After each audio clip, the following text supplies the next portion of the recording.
प्रारंभ की जाती है और यात्रा चली जाती है और यात्रा पूर्ण होती है। जब पूर्ण होती तो कोई यात्रा ही नहीं थी, कोई यात्रा ही नहीं थी, केवल भ्रम था।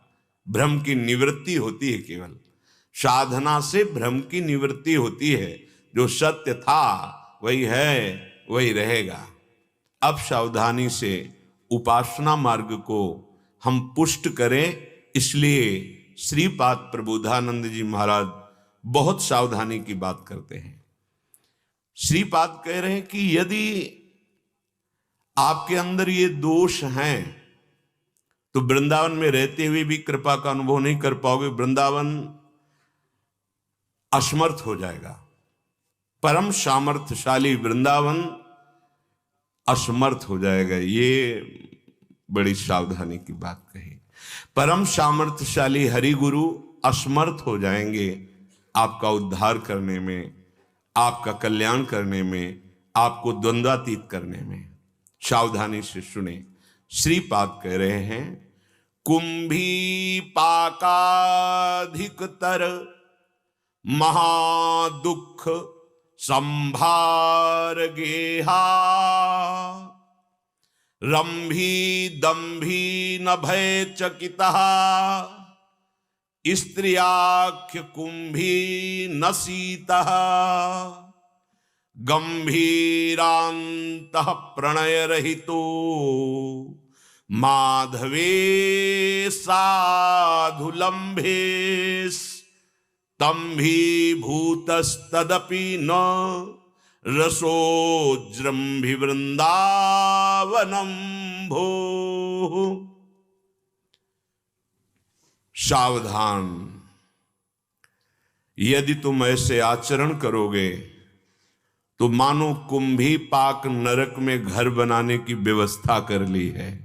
कुंभी पाकाधिकतर महादुख संभार गेहा। नरक में सबसे बड़ा दुख कुंभी पाक नरक में मिलता है। अलग अलग क्षेत्र हैं, कर्म के अनुसार वहां उसे दंड दिया जाता है।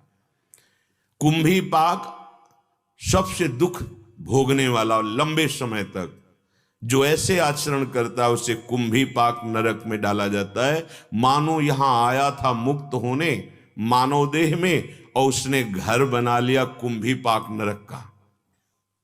श्री भगवान भी करुणा करके बोले, त्रिविधम नरकस्येदम द्वारम नाशन मात्मनः, कामः क्रोधः तथा लोभः तस्मादेत्रयम् त्यजेत्। ये तीन ऐसे हैं जो नरक द्वार में पहुंचा देंगे। श्रीपाद आगे वाले में कह रहे हैं कि तुम कुंभी पाक नरक का घर बना लिया, अब तुम्हें वहां भोगना ही पड़ेगा। ये तीन बातें नरक के अंदर ले जाएंगी, परिणाम वहां निश्चय किया जाएगा। लेकिन ये जो आखिरी में बात श्रीपाद बताएंगे, ये सीधे कुंभी पाक नरक में घर बनवा देगी। और वृंदावन कह रहे हैं, तदपि ना रसोज्रम्भि वृंदावनम भो हो, रसमय वृंदावन भी आपका साथ नहीं देगा, अर्थात आपको नहीं बचा पाएगा। क्या कह रहे हैं कि जो अहंकार युक्त हो करके रंभी भोगों में ही रमण करता है। अहंकार सब दुखों की जड़ है। संस्कृति मूल शूल प्रद नाना, सकल शोक दायक अभिमाना।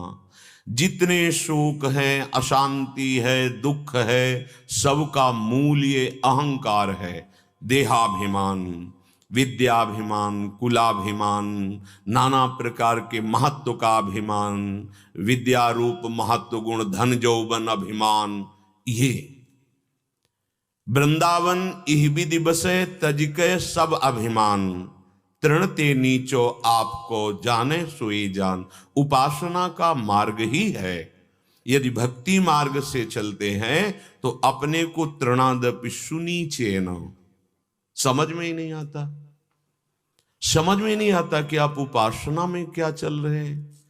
देह भाव इतना प्रबल है कि मन बुद्धि का जो निर्णय अभी तक सच्चिदानंद में नहीं पहुंचा पाया, उसी मन बुद्धि के निर्णय के अनुसार हम चलते हैं और गुरुजन और शास्त्र वाक्यों की अवहेलना कर देते हैं। इसमें मूल देहाभिमान है, अभिमान।